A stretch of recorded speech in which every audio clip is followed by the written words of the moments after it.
Welcome back to The Simpleton.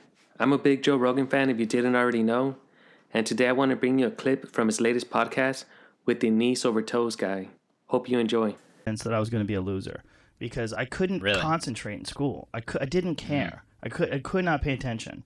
I was just, and I guarantee that if I had different parents and maybe if it was a different time in history, I would have gotten on some sort of ADHD medication. They would have said, this kid's fucked. Like, in order for him to be a productive member of society and graduate college and all that, we're going to need to put him on some medication so he can pay attention in school. I guarantee. Because I couldn't. I did not give a fuck what they were talking about. And so I thought that I was going to be a loser. I was like, I can't work. I just can't focus. Then I discovered martial arts. And I could do nothing else. I was all I could think about was that. And I was super focused. And then I realized, like, oh, I just need to find something I like.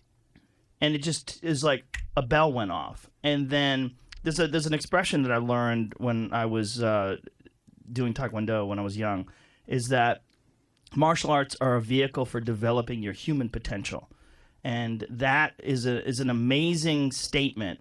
And it proved to be so fucking accurate because what martial arts showed me was that if there was something that I really loved and enjoyed and something that gave me great satisfaction, I dedicated my time to it, I could reap tremendous results from it. And it set the tone for my entire life.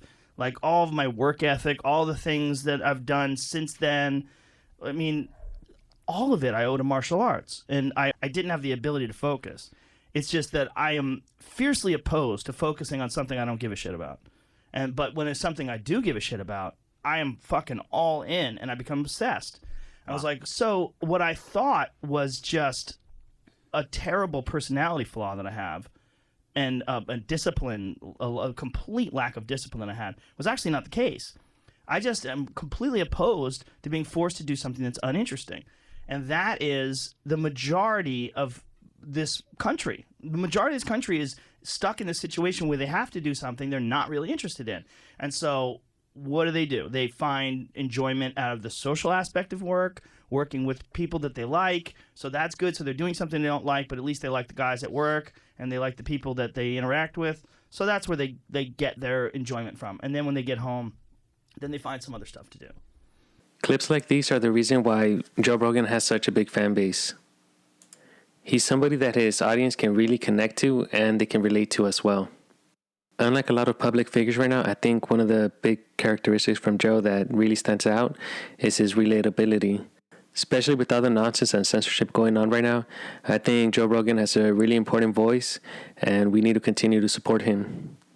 Ever since Trump left office, the mainstream media has really not had anything to concentrate and talk about, so they've been focusing on Joe Rogan. So I think we need to really continue to support him, and then also Spotify, because they allow him to have his podcast on there and not be censored despite recent attempts. And you see all the stuff that CNN did with ivermectin and the bad publicity, and basically they're trying to Alex Jones Joe Rogan. So I think that our support for him is really important. So I really recommend that you guys go on Spotify and you download the app and you listen to the full podcast. But as of right now, I'm just going to keep trying to bring you some of the best clips for all of you that are just on YouTube, and appreciate the support. Thank you.